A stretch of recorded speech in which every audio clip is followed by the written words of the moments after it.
can see on screen 3 of the 9 first stage engines have relit. This burn is expected to last for about 20 seconds before we shut it off again. You can see the speed of the first stage at the bottom left-hand side of the screen. We're starting to decrease that.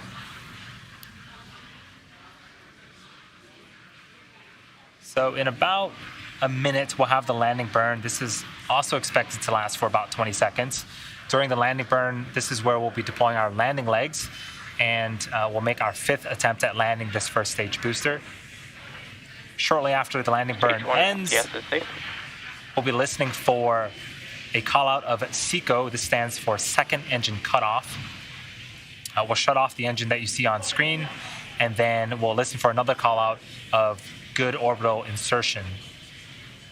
As a reminder, after we get successful orbit confirmation, we will be ending the webcast, but we'll have audio up if you want to follow along, and we'll confirm deployment of our satellites via social media.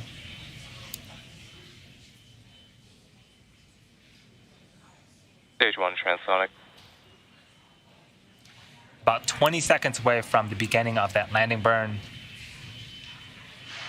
Second stage performance and trajectory continue to be nominal.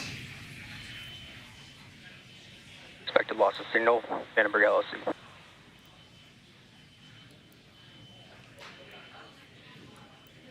Stage 2 terminal guidance. Stage 1 landing burn. So the call-outs, we heard that we have begun the landing burn. Hopefully we can get footage Stage 2 FTS is safe. of the first stage landing on our drone ship.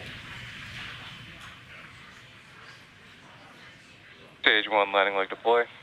And there's a view of our drone ship positioned off the coast of Baja, Mexico, expecting that first stage booster to land here shortly. Stage 1 landing confirmed. So we have audio and video confirmation now of the first stage.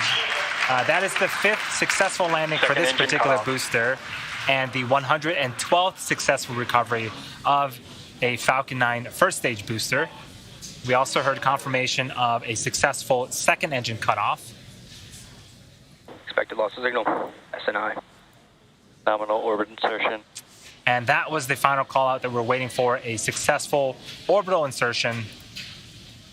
With the confirmation of both successful second engine cutoff and a good orbit, we'll be ending our webcast for today's launch. For those of you that are interested, we'll be confirming payload deploy via our social channels, so keep an eye out for that. Alternatively, if you'd like to follow along through payload deploy, we'll leave the mission audio live on our YouTube channel. Thanks again to all of our viewers for joining today. If you are looking for more launch content, don't worry. We're currently targeting another Starlink launch tomorrow, May 14th at 4:40 p.m. Eastern Time. So be sure to tune in, and we will see you next time.